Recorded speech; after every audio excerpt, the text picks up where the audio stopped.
저는 한국이라는 나라를 지도에서조차 찾아본 적 없는 지독한 유럽 중심주의자였습니다. 영국 공작 가문의 후손이자 런던 최고 영문사립학교의 학생회장이었던 제게 아시아의 작은 나라 한국은 그저 삼류 기술로 싸구려 물건이나 만드는 개발도상국에 불과했죠. 하지만 지금의 저는 그 나라의 국기를 제 방에 걸어두고 매일 아침 한국어로 인사를 연습하며 한국학 전공을 위해 옥스퍼드 입학을 준비하고 있습니다. 도대체 무슨 일이 있었길래 500년 귀족 가문의 자존심으로 뭉친 제가 어떻게 이렇게 극적으로 변했을까요? 그 답은 제가 인천공항에 발을 딛던 그날부터 시작되었고 그곳에서 만난 한국인의 따뜻한 눈빛과 한국이라는 나라의 완벽한 시스템이 제 삶 전체를 뒤바꿔 놓았습니다.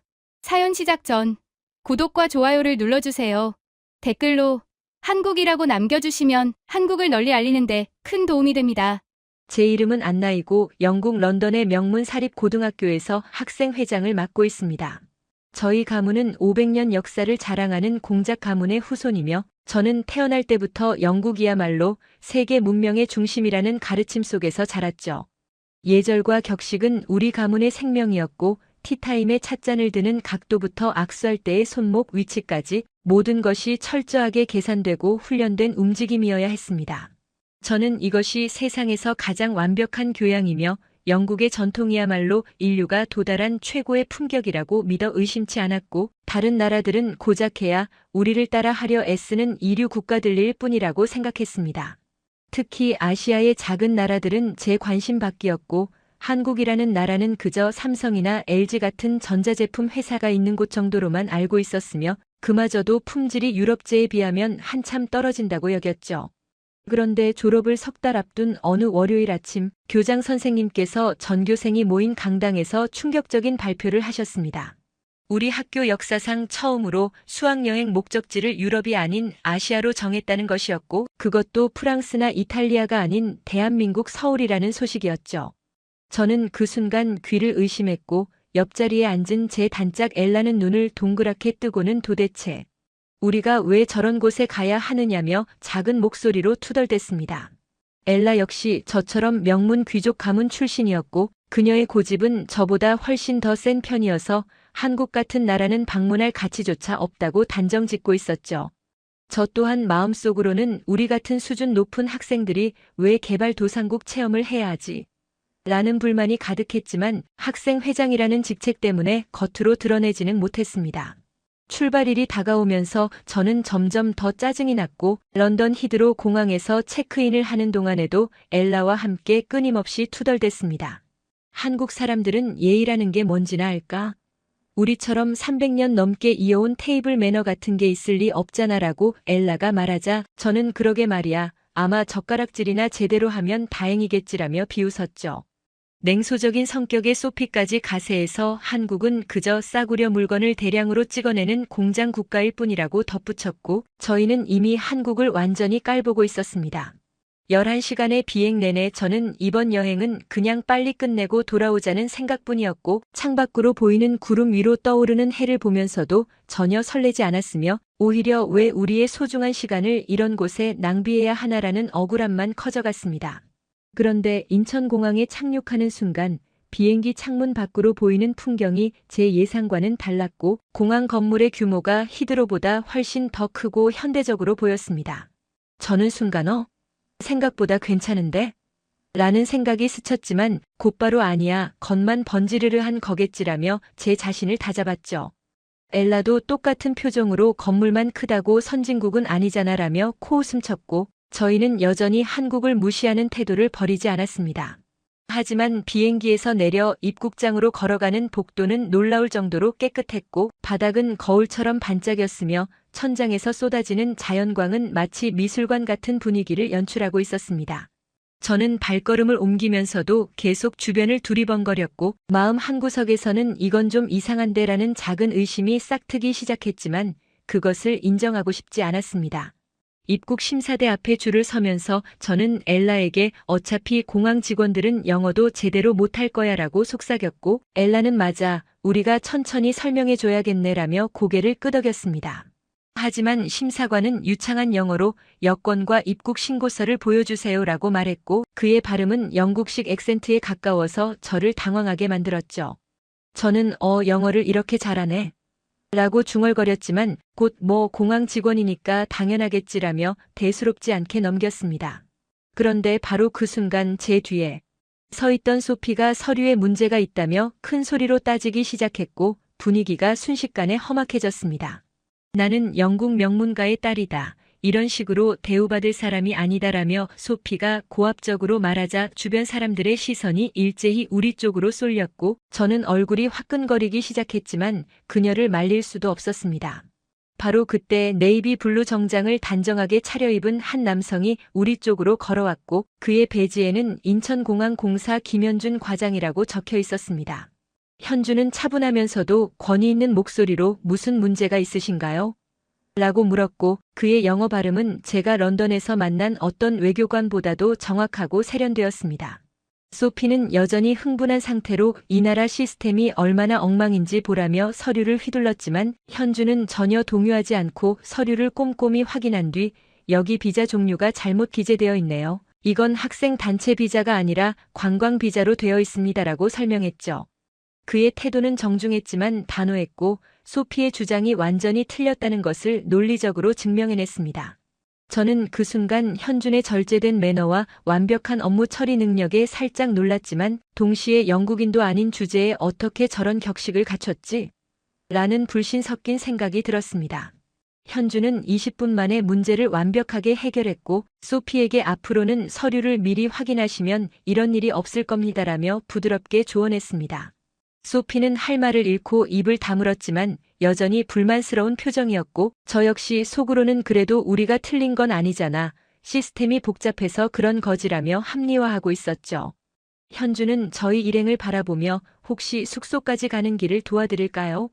한국이 처음이시라면 대중교통이 조금 복잡하게 느껴지실 수 있습니다라고 제안했고 그의 눈빛은 진심으로 우리를 걱정하는 것처럼 보였습니다. 하지만 저는 그 제안을 거절했고 괜찮습니다. 우리는 혼자서도 충분히 할 수 있어요 라고 말하며 고개를 돌렸죠. 엘라도 우리는 런던 지하철도 완벽하게 이용하는 사람들이야. 한국 같은 작은 나라 교통 시스템이 뭐가 어렵겠어? 라며 자신만만하게 덧붙였습니다. 현주는 잠시 저희를 바라보다가 그렇다면 이 지도를 가져가세요. 혹시 모를 상황에 대비해서 제 연락처도 적어드리겠습니다라며 공항 안내 지도와 명함을 건넸습니다. 저는 그것을 받아들이면서도 뭐하러 이런 걸 주는 거지? 우리가 그렇게 무능해 보이나? 라는 생각이 들었고 명함을 가방 깊숙이 쑤셔 넣으며 고맙긴 한데 필요 없을 것 같네요 라고 쌀쌀맞게 대답했죠. 현주는 아무 말 없이 고개를 끄덕이며 조용히 물러났고 그의 뒷모습을 보면서 저는 저 사람 참 친절하긴 한데 좀 오지랖이 넓은 것 같아라고 엘라에게 속삭였습니다. 엘라는 키득거리며 맞아 우리가 무슨 어린애도 아니고라고 맞장구 쳤고 저희는 여전히 한국과 한국 사람들을 우습게 보고 있었습니다. 공항을 빠져나와 지하철역으로 향하면서 저는 계속 주변을 관찰했고 역 내부는 생각보다 훨씬 깨끗하고 체계적으로 보였지만 저는 그것을 인정하고 싶지 않았습니다. 겉만 번지르르한 거야. 실제로 이용하면 불편할 게 뻔해라고 속으로 되뇌며 저는 자판기에서 교통카드를 구매했고 사용법을 설명하는 영어 안내문이 너무 친절하게 되어 있어서 오히려 당황스러웠죠. 엘라는 이 정도 시스템은 런던에도 있잖아라며 애써 무시했지만 소피는 그래도 이건 좀 신기한데? 라며 슬쩍 인정하는 듯한 말을 했습니다. 저는 소피를 노려보며 뭐가 신기해? 그냥 평범한 지하철이잖아라고 쏘아붙였고 소피는 어깨를 으쓱하며 입을 다물었습니다. 저는 제 자신도 모르게 한국의 시스템을 인정하는 것이 두려웠고 그것이 마치 제 자존심을 꺾는 일처럼 느껴졌기 때문에 더욱 강하게 부정하고 있었습니다. 인솔 교사인 윌리엄 선생님이 학생들 현준 씨 말대로 도움을 받는 게 어땠을까? 라고 조심스럽게 물었지만 저는 선생님, 저희는 명문 사립학교 학생들이에요. 이 정도는 스스로 해결할 수 있습니다라며 단호하게 대답했습니다. 윌리엄 선생님은 더 이상 아무 말도 하지 않았고 저희는 노선도를 펼쳐들고 숙소 위치를 확인하기 시작했죠. 노선은 생각보다 복잡했지만 저는 이 정도는 1분이면 파악할 수 있어라며 자신만만하게 말했고 실제로 5분 정도 연구한 끝에 어느 역에서 환승해야 하는지 완벽하게 이해했습니다. 엘라는 역시 안나, 내가 회장인 이유가 있어라며 엄지를 치켜 세웠고 저는 우쭐한 마음으로 현준 씨 도움 같은 거 전혀 필요 없잖아라고 말하며 계단을 내려갔습니다. 그 순간 저는 완전히 확신하고 있었습니다. 우리의 능력이면 한국 따위는 식은 죽 먹기라고, 그리고 이 여행은 예상했던 것처럼 지루하고 시시하게 끝날 거라고 말이죠. 지하철 플랫폼에 내려서자 저는 작은 이상함을 느꼈습니다. 런던 지하철과 달리 이곳은 너무 조용했고 사람들은 질서정연하게 줄을 서서 기다리고 있었으며 누구 하나 큰 소리로 떠들거나 밀치는 사람이 없었죠. 저는 엘라에게 좀 이상하지 않아? 너무 조용한 것 같은데 라고 속삭였고 엘라는 그러게 뭔가 억압된 분위기 같아라며 고개를 갸우뚱했습니다. 하지만 저는 곧 어차피 표면적인 질서일 뿐이겠지. 진짜 위기 상황이 오면 다들 제 살 길 찾느라 난리일 거야 라고 단정지었고 그 생각을 머릿속에 깊이 새겨두었습니다. 런던에서도 평소에는 다들 점잖은 척하지만 지하철이 지연되거나 문제가 생기면 사람들이 서로 욕하고 밀치는 모습을 수없이 봤기 때문에 한국도 마찬가지일 거라고 확신했죠. 전철이 도착하고 저희가 탑승하자 객실 내부는 놀라울 정도로 깨끗했고 좌석은 부드러웠으며 에어컨이 완벽하게 작동하고 있었습니다. 저는 창밖으로 스쳐 지나가는 역들을 바라보며 이 정도 시설이면 괜찮긴 한데 아마 유지 관리가 엉망일 거야 라고 혼잣말을 했고 엘라는 맞아, 처음에만 좋은 척하는 거지. 나중에 가면 고장나고 더러워질 게 뻔해라며 동조했습니다. 소피도 영국 지하철은 100년이 넘었는데도 여전히 운행되잖아. 그게 진짜 기술력이지라고 덧붙였고 저희는 다시 한번 영국의 우월함을 확인하며 안도했죠. 하지만 전철은 정확히 3분 간격으로 도착했고 환승 안내 방송은 영어, 중국어, 일본어까지 완벽하게 나왔으면 저는 이건 좀 신경 쓴 것 같긴 한데라고 생각했지만 입 밖으로 내지는 않았습니다. 숙소가 있는 역에서 내리기 10분 전쯤 저는 엘라에게 제 예측을 말해주었습니다. 있잖아, 우리가 내릴 때쯤 되면 분명 사람들이 미리 문 앞에 몰려들어서 밀치고 난리 날 거야. 그게 아시아 문화잖아 라고 말하자 엘라는 당연하지, 영국처럼 신사적으로 기다릴 리가 없어라며 코웃음 쳤습니다. 저는 확신에 차서 그럼 우리도 미리 문 앞으로 가자. 안 그러면 못 내릴 수도 있어라고 제안했고 엘라와 소피도 고개를 끄덕이며 동의했죠. 저희는 가방을 꽉 움켜쥐고 문 앞으로 이동했고 주변 한국 사람들이 저희를 쳐다보는 것 같았지만 신경 쓰지 않았습니다. 어차피 곧 다들 이렇게 할 텐데 뭐라고 속으로 중얼거리며 저는 내릴 준비를 단단히 했습니다. 그런데 바로 그때 아까 공항에서 봤던 현준이 같은 객실에 타고 있는 것을 발견했고 그는 저희 쪽을 힐끗 보더니 조용히 다가왔습니다. 안나 씨, 혹시 어느 역에서 내리시나요? 라고 그가 물었고 저는 명동역이요. 왜요? 라며 경계심을 드러냈죠. 현준은 잠시 망설이다가 한국에서는 전철 문이 열리기 전까지 문 앞에 서 있지 않는 것이 예의입니다. 내리는 사람이 먼저 내린 후에 타는 사람들이 승차하거든요 라고 부드럽게 설명했습니다. 저는 순간 얼굴이 화끈거렸지만 곧바로 저희는 저희 방식대로 할 거예요. 영국에서는 이게 맞는 방법이거든요 라며 반박했고 엘라도 맞아요. 우리가 먼저 자리 잡아야 밀리지 않아요 라고 거들었습니다. 현주는 더 이상 아무 말도 하지 않고 조용히 물러났지만 그의 눈빛에는 걱정 섞인 무언가가 남아있었고 저는 그것이 마치 너희가 곧 후회할 거야 라고 말하는 것 같아서 더욱 기분이 나빴습니다. 명동역에 도착하기 1분 전 저는 엘라와 소피에게 자, 이제 준비하자.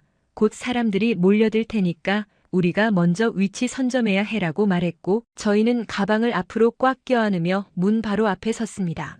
윌리엄 선생님이 학생들 현준 씨 말이 맞는 것 같은데 라고 조심스럽게 말했지만 저는 선생님 저희를 믿으세요. 이게 현명한 방법이에요 라며 자신있게 대답했죠. 전철이 천천히 속도를 줄이며 역에 진입했고 저는 심장이 빨리 뛰기 시작했으며 드디어 내 예측이 맞는다는 걸 증명할 시간이야 라고 속으로 외쳤습니다. 문이 열리면 분명 사람들이 우르르 몰려들 것이고 저희는 그 혼란 속에서도 침착하게 빠져나가 역시 우리의 판단이 옳았어 라고 말할 수 있을 거라 확신했습니다. 하지만 제 확신은 불과 몇 초 후 완전히 산산조각 나게 되었고 그 순간부터 제 세계관은 조금씩 흔들리기 시작했습니다. 전철 문이 열리는 순간 저는 눈을 크게 떴고 입이 저절로 벌어졌습니다. 플랫폼에 서 있던 수십 명의 사람들이 일제히 양옆으로 비켜섰고 중앙에 깨끗한 통로가 만들어졌으며 단 한 사람도 먼저 타려고 하지 않았기 때문이죠. 저희가 내리기를 기다리는 그들의 표정은 너무나 자연스러웠고 마치 이것이 당연한 일인 것처럼 행동하고 있었습니다. 저는 엘라와 소피를 돌아봤고 두 친구도 똑같이 입을 벌린 채 멍하니 서 있었으며 저희는 그렇게 멍청한 표정으로 전철에서 내렸습니다. 통로를 걸어 나오는 동안 양옆의 한국 사람들은 조용히 미소 짓고 있었고 한 중년 남성은 저희가 큰 짐을 들고 있는 것을 보더니 자연스럽게 한 발짝 더 뒤로 물러나 공간을 만들어 주었죠. 저희가 완전히 내린 후에야 사람들이 질서정연하게 탑승하기 시작했고 그 과정에서도 밀치거나 서두르는 사람은 단 한 명도 없었습니다. 노인 한 분이 천천히 걸어오자 젊은 남성이 자연스럽게 속도를 늦추며 기다렸고 유모차를 끌고 있는 엄마가 지나가자 사람들이 자동으로 길을 열어주었죠. 저는 그 광경을 넋놓고 바라봤고 제 뇌는 이건 연출이야. 우연히 오늘만 이런 거야라고 필사적으로 외치고 있었지만 제 눈은 이것이 완벽하게 일상화된 문화라는 것을 명확히 보여주고 있었습니다. 엘라가 제 팔을 잡으며 안나, 방금 뭐였어?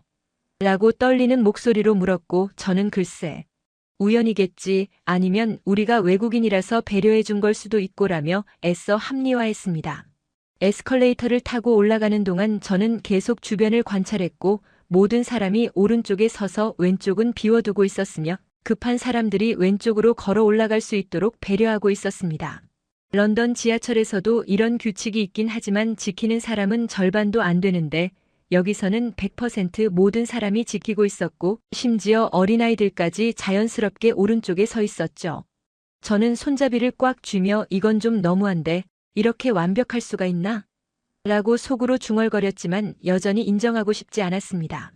개찰구를 나와 거리로 나오자 명동의 밤거리가 눈앞에 펼쳐졌고 수많은 네온사인과 사람들로 북적였지만 소음은 생각보다 적었으며 거리는 믿을 수 없을 만큼 깨끗했습니다. 숙소로 가는 길에 저희는 횡단보도를 건너야 했고 신호등이 빨간불이었기 때문에 저희는 멈춰 섰습니다. 그런데 놀라운 것은 차가 한 대도 오지 않는 상황인데도 불구하고 주변의 모든 한국 사람들이 초록불을 기다리고 있다는 것이었죠. 런던에서는 차가 없으면 당연히 그냥 건너는데 여기 사람들은 마치 로봇처럼 신호를 준수하고 있었고 저는 이 사람들 진짜 이상한데? 라고 엘라에게 속삭였습니다. 엘라는 좀 과한 것 같아. 융통성이 없는 거 아냐? 라며 비웃었지만 소피는 그래도 질서는 확실한 것 같은데 라고 조심스럽게 말했죠.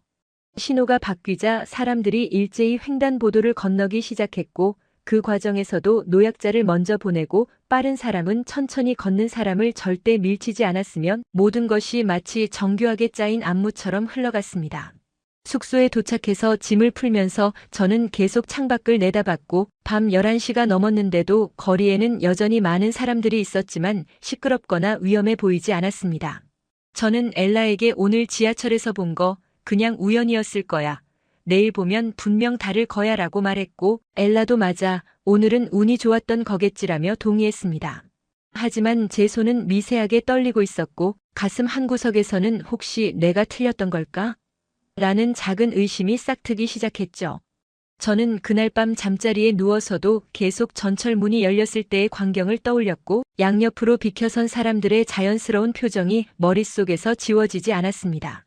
아니야, 이건 그냥 특별한 경우였을 뿐이야. 한국이 영국보다 나을 리가 없어라고 되뇌며 눈을 감았지만 제 확신은 이미 조금씩 금이 가기 시작하고 있었고 저는 그것을 느끼면서도 인정하고 싶지 않았습니다.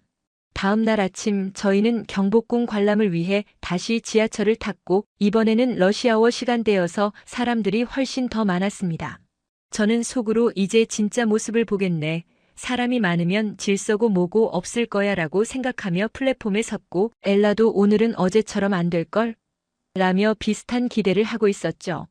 하지만 전철이 도착하고 문이 열리자 어제와 똑같은 광경이 펼쳐졌고 아니 어제보다 더 완벽했습니다. 수백 명의 사람들이 출근길 바쁜 아침임에도 불구하고 질서정연하게 양옆으로 비켰고 내리는 사람이 모두 내릴 때까지 단 한 명도 먼저 타려고 하지 않았으며 심지어 어떤 젊은 남성은 노트북 가방을 들고 급해 보이는데도 불구하고 침착하게 기다리고 있었습니다.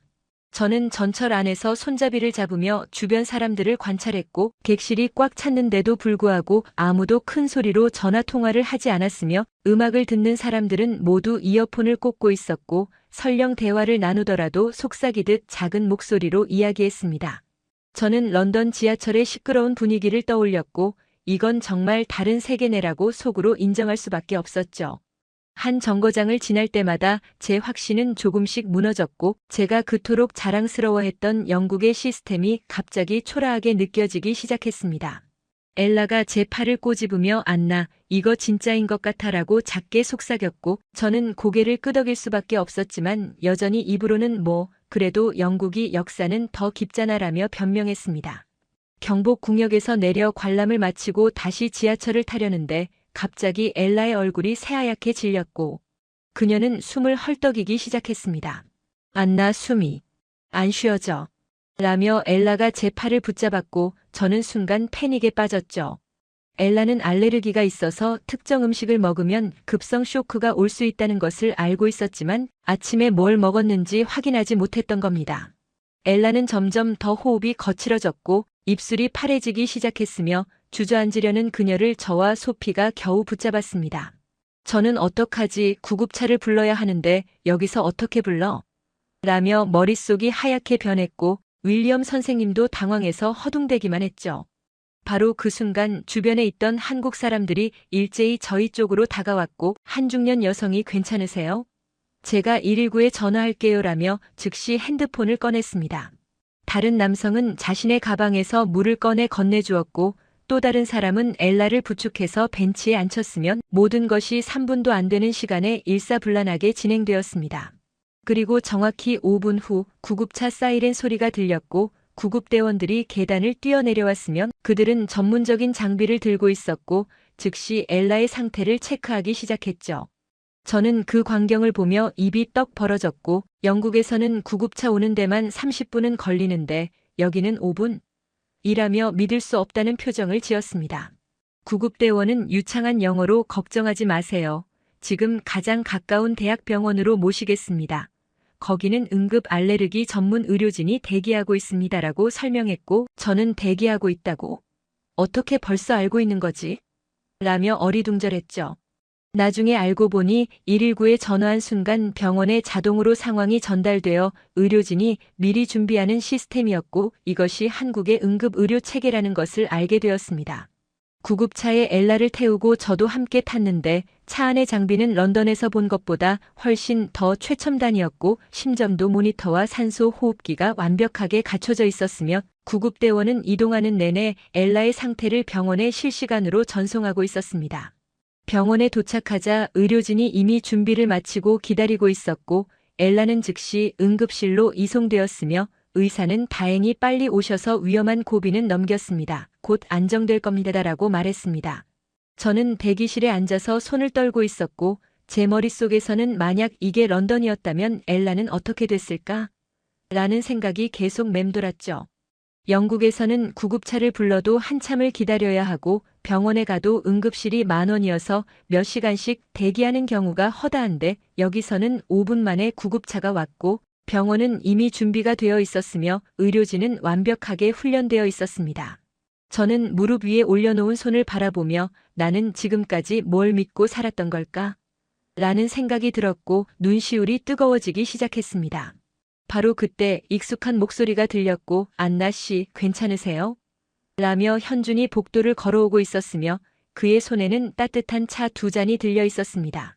현준은 제 옆자리에 조용히 앉으며 따뜻한 차를 건넸고 저는 떨리는 손으로 그것을 받아들었습니다.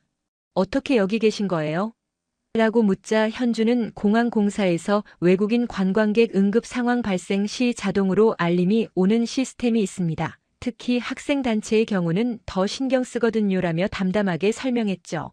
저는 그 말을 듣고 입을 다물 수 없었고 자동으로 알림이 온다고? 그럼 우리가 문제가 생기면 항상 누군가 알고 있다는 건가요? 라며 놀라움을 감추지 못했습니다. 현주는 고개를 끄덕이며 한국에서는 외국인 관광객의 안전을 국가 차원에서 책임집니다. 특히 응급 상황에서는 더욱 그렇죠라고 말했고 저는 그 순간 등골이 오싹해지는 느낌을 받았습니다. 영국에서는 외국인이든 자국민이든 응급 상황에서 각자 알아서 해결해야 하는데 여기서는 국가 시스템이 자동으로 작동해서 도움을 주다니 이것이 정말 같은 21세기의 일인지 의심스러울 정도였죠. 30분 후 의사가 나와서 환자분은 이제 안정되었고 하룻밤 입원 관찰 후 내일 퇴원 가능합니다라고 알려주었고 저는 안도의 한숨을 내쉬며 정말 감사합니다라고 말했습니다. 의사는 미소를 지으며 당연한 일을 했을 뿐입니다. 그리고 외국인 응급 환자의 경우 통역 서비스와 고험 처리 지원도 제공되니 걱정하지 마세요라고 덧붙였고 저는 통역 서비스까지? 이게 다 무료인가요? 라며 믿기지 않는다는 표정을 지었죠. 현준이 한국의 의료 시스템은 세계 1위 수준입니다. 특히 응급 의료 대응 속도와 치료 성공률은 다른 나라들이 따라올 수 없는 수준이죠라고 설명했고 저는 그 말을 듣는 순간 가슴이 먹먹해졌습니다. 저는 평생 영국의 국민 건강 서비스가 세계 최고라고 배웠는데 실제로 경험해보니 한국의 시스템은 그것과는 차원이 다른 수준이었고 속도와 정확성 그리고 환자에 대한 배려까지 모든 면에서 압도적이었습니다. 엘라의 병실로 들어가자 그녀는 이미 깨어나 있었고 창백했던 얼굴에 조금씩 혈색이 돌아오고 있었습니다.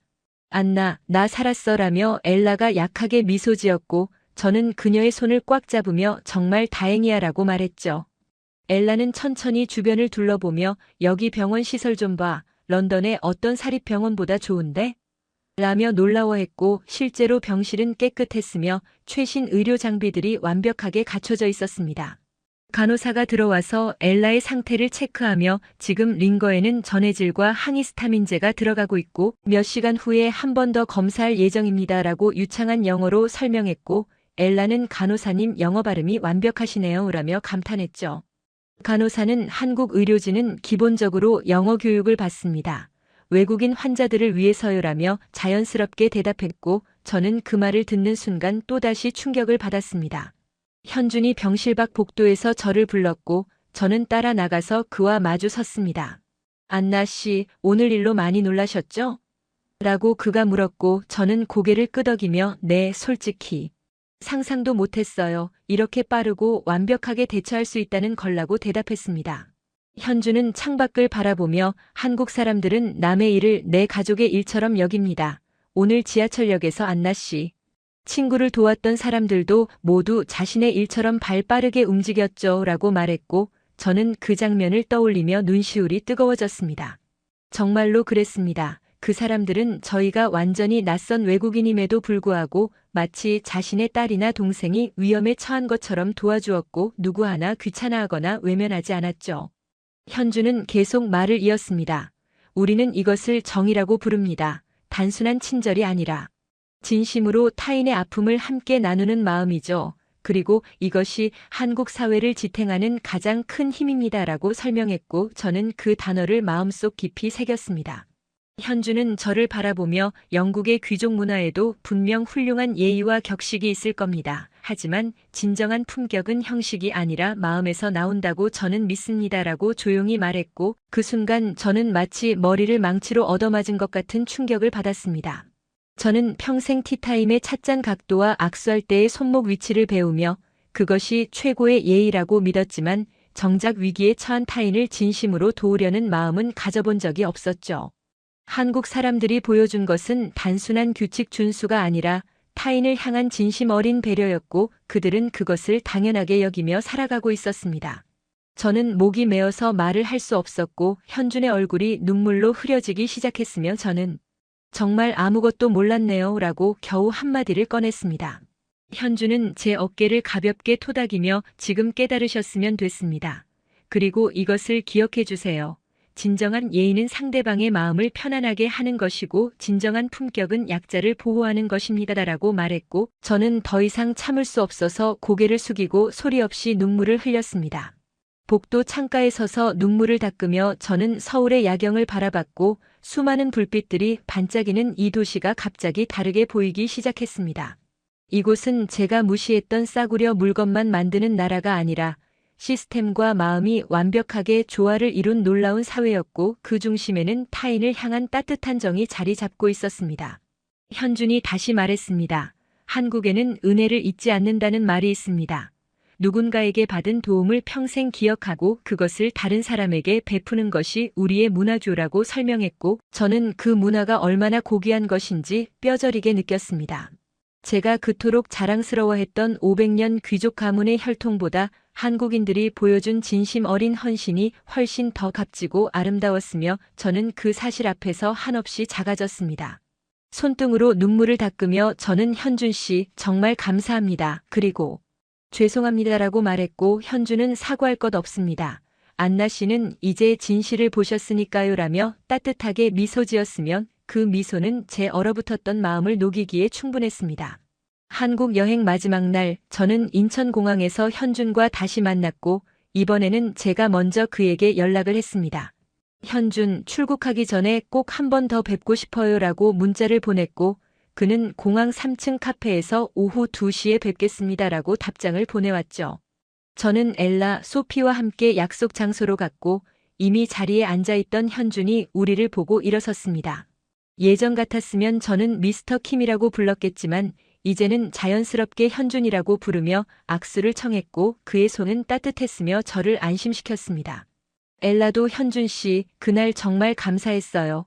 제 생명을 구해주셨어요 라며 깊이 인사했고 현준은 제가 한 일은 거의 없습니다. 한국의 시스템과 주변 분들이 도와주신 거죠라며 겸손하게 대답했습니다. 우리는 자리에 앉았고 저는 커피를 한 모금 마신 후 용기를 내어 말했습니다. 현준, 저희가 처음 한국에 왔을 때 정말 무례했어요. 솔직히 저는 한국을 완전히 무시하고 있었고 이곳 사람들을 깔보고 있었죠 라고 고백하자 현준은 조용히 듣고 있었고 제 말을 끊지 않았습니다. 저는 계속 말을 이었습니다. 하지만 이번 여행에서 저는 제가 얼마나 오만했는지 깨달았어요.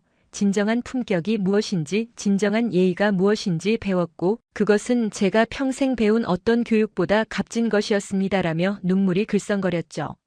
엘라도 저도 마찬가지예요. 병원에서 깨어났을 때 주변 사람들이 저를 대하는 태도를 보고 정말 감동했어요. 저는 그들에게 아무것도 아닌 외국인인데 마치 가족처럼 대해줬어요 라고 말했고 소피는 저는 지하철에서 사람들이 질서를 지키는 모습을 보고 충격받았어요. 그게 단순한 규칙이 아니라 서로를 배려하는 마음에서 나온다는 걸 알게 됐죠 라며 덧붙였습니다. 현주는 잠시 창밖을 바라보다가 천천히 입을 열었습니다. 안나 씨, 한국에는 보은이라는 개념이 있습니다. 받은 은혜를 반드시 갚는다는 뜻이죠. 하지만 그것은 단순히 빚을 갚는다는 의미가 아니라 그 은혜를 다른 사람에게 전달한다는 의미입니다. 라고 설명했고 저는 그 말을 곱씹으며 고개를 끄덕였습니다. 현주는 계속 말했습니다. 예를 들어 누군가에게 도움을 받으면 그 사람에게 직접 갚을 수도 있지만 더 중요한 것은 다른 어려운 사람을 도와주는 것입니다. 그렇게 선한 영향력이 사회 전체로 퍼져나가는 것이 진정한 보은이죠라고 말했고 저는 그 철학에 깊이 감동했습니다. 영국에서는 도움을 받으면 그 사람에게 돈이나 선물로 갚는 것이 예의라고 배웠지만 한국의 보은 문화는 그보다 훨씬 더 깊고 넓은 개념이었고 개인을 넘어 사회 전체를 따뜻하게 만드는 힘이었습니다. 저는 현준의 눈을 똑바로 바라보며 현준, 저는 이제 알았어요.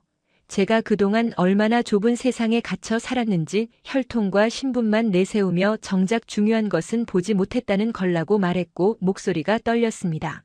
현주는 따뜻한 눈빛으로 저를 바라보며 안나 씨는 이미 변화하셨습니다. 그리고 그 변화를 영국으로 가져가서 주변 사람들에게 전해주세요. 그것이 바로 보은입니다. 라고 말했고 저는 그 순간 어깨가 무겁게 느껴졌지만 동시에 따뜻한 책임감이 생겼습니다. 엘라가 현준 씨, 한국 사람들은 왜 이렇게 완벽한 거예요? 시스템도 완벽하고 사람들도 완벽하고라고 물었고 현준은 미소 지으며 완벽하지 않습니다. 우리도 실수하고 부족한 점이 많죠. 하지만 우리는 끊임없이 더 나아지려고 노력합니다. 그것이 한국인의 긍지입니다. 라고 대답했습니다. 현주는 가방에서 작은 책 3권을 꺼내서 우리에게 하나씩 건넸고 이것은 한국의 전통 예절에 관한 책입니다. 영어로 번역된 것이니 천천히 읽어보세요 라고 말했습니다. 저는 책을 받아들고 표지를 쓰다듬으며 꼭 읽을게요. 그리고 영국 친구들에게도 소개할게요라고 약속했고 현주는 그렇게 해주시면 한국을 알리는데 큰 도움이 됩니다라며 고마워했죠. 우리는 1시간 넘게 이야기를 나눴고 현주는 한국의 역사와 문화, 그리고 사람들이 가진 철학에 대해 자세히 설명해 주었으면 저는 그 모든 것을 노트에 꼼꼼히 적었습니다. 대화가 끝나갈 무렵 저는 저는 꼭 다시 한국에 올 거예요. 그리고 그때는 한국어로 인사할 수 있도록 열심히 공부할게요라고 말했고 현주는 기다리겠습니다. 안나 씨라며 악수를 청했습니다. 그의 손을 잡는 순간 저는 눈물이 주르르 흘렀고 이번에는 슬픔이 아니라 감사함의 눈물이었으며 현준도 눈시울이 붉어진 채 저를 바라보고 있었습니다. 그로부터 6개월 후 저는 완전히 다른 사람이 되어 있었습니다. 런던의 명문 사립학교 게시판에는 제가 직접 쓴 대한민국, 세상에서 가장 완벽한 예의의 나라라는 제목의 긴 글이 게시되어 있었고 그 글은 학교 역사상 가장 많은 조회수를 기록했으며 수많은 학생들이 댓글로 나도 한국에 가고 싶다라고 남겼습니다. 저는 학생회장으로서 한국식 질서 문화를 학급 운영에 도입했고 복도에서 걸을 때 오른쪽으로 다니기, 식당에서 줄 설 때 양보하기, 급식실에서 음식을 남기지 않기 등의 규칙을 만들었으며 처음에는 반발이 있었지만 점차 학생들이 이 문화에 적응하기 시작했습니다. 엘라는 안나가 한국에 다녀오더니 성녀가 되었다라며 농담했지만 사실 저는 그저 한국에서 배운 것을 실천하고 있을 뿐이었고 그것이 우리 학교를 더 나은 곳으로 만들고 있다는 것을 느낄 수 있었습니다. 저는 매주 토요일 아침 온라인 한국어 수업을 듣기 시작했고 선생님은 서울에 사는 20대 여성이었으며 발음부터 문법까지 친절하게 가르쳐 주었습니다. 처음에는 안녕하세요조차 제대로 발음하지 못했지만 석 달이 지나자 간단한 대화는 할 수 있게 되었고 선생님은 안나 씨 발음 정말 좋아요. 한국 사람 같아요라며 칭찬해 주었죠. 저는 한국어 공부를 하면서 한국 문화도 함께 배웠고 명절 문화, 효도 사상, 존댓말 체계 등을 알게 되었으며 그 모든 것이 타인을 존중하고 배려하는 마음에서 비롯되었다는 것을 깨달았습니다. 제 방에는 태극기가 걸려 있었고 책상 위에는 현준이 준 예절책과 한국어 교재가 쌓여 있었으며 매일 아침 일어나면 저는 거울을 보며 한국어로 오늘도 화이팅이라고 외쳤습니다. 학교 친구들은 처음에 제 변화를 이상하게 여겼지만 시간이 지나자 오히려 관심을 보이기 시작했고 난 한국이 정말 그렇게 대단해? 라고 물어보는 학생들이 늘어났습니다. 저는 그럴 때마다 제 경험을 자세히 이야기해 주었고 특히 엘라가 응급 상황에서 구조된 이야기를 하면 모두가 입을 떡 벌리며 놀라워했으며 영국이었으면 어떻게 됐을까? 라고 심각하게 고민하는 친구들도 있었죠. 소피는 저와 함께 한국 문화 동아리를 만들었고 매주 금요일 방과 후에 모여서 한국 영화를 보고 한국 음식을 만들어 먹으면 한국어를 연습했으면 동아리 회원은 3개월 만에 20명을 넘어섰습니다. 학교 교장 선생님조차 안나의 영향력이 대단하구나. 한국 수학여행은 정말 좋은 결정이었어라며 감탄했고 내년에도 한국 수학여행을 계속하기로 결정했습니다. 저는 현준과 꾸준히 이메일을 주고받았고 한 달에 한 번씩은 화상통화를 했으며 그때마다 한국어 실력을 뽐냈습니다. 현준, 저 이제 한국 드라마를 자막 없이 30%는 이해할 수 있어요 라고 자랑하면 현준은 정말 대단하시네요. 안나 씨라며 엄지를 치켜세웠죠. 현준은 가끔 한국의 최신 뉴스나 문화 트렌드를 알려주었고 저는 그것을 학교 친구들에게 소개하며 한국의 위대함을 계속 알렸습니다. 제 부모님도 처음에는 제 변화를 걱정했지만 제가 더 성실하고 타인을 배려하는 사람으로 변했다는 것을 알게 되자 오히려 지지해 주었고 아버지는 한국이 우리 딸을 이렇게 훌륭하게 만들어줬구나라며 감사해했습니다. 어머니는 안나, 내가 옥스퍼드에서 한국학을 전공하겠다고 했을 때 처음에는 반대했지만 이제는 그것이 최선의 선택이라고 생각해라며 응원해 주었고 저는 가족의 지지 덕분에 더욱 자신감을 얻었습니다. 졸업을 한 달 앞둔 어느 날 저는 학교 강당에서 전교생 앞에서 연설을 했고 주제는 진정한 품격이란 무엇인가였습니다. 저는 단상에 서서 떨리는 목소리로 말했습니다. 여러분, 저는 한때 혈통과 신분이 품격을 결정한다고 믿었습니다. 하지만 대한민국에서 저는 진정한 품격은 타인을 향한 진심 어린 배려와 헌신에서 나온다는 것을 배웠습니다라고 시작했고 청중은 조용히 제 말에 귀를 기울였죠. 저는 지하철에서 사람들이 양옆으로 비켜섰던 순간 엘라가 응급 상황에서 구조되었던 경험, 현준이 보여준 따뜻한 정에 대해 상세히 이야기했고 많은 학생들이 눈물을 흘렸으며 연설이 끝나자 우레와 같은 박수가 쏟아졌습니다. 그날 이후 저는 학교의 전설이 되었고 한국에서 깨달음을 얻은 학생회장이라는 별명까지 생겼으면 저는 그 별명이 자랑스러웠습니다.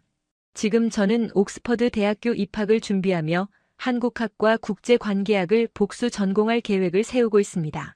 제 목표는 영국과 한국 사이의 문화 교류를 증진시키고 한국의 위대한 문화와 철학을 유럽 전역에 알리는 것이면 현주는 안나 씨가 정말 훌륭한 한국 홍보대사가 되실 거예요 라며 응원해 주었습니다. 저는 가끔 제 방에 걸린 태극기를 바라보며 처음 인천공항에 도착했던 그날을 떠올립니다.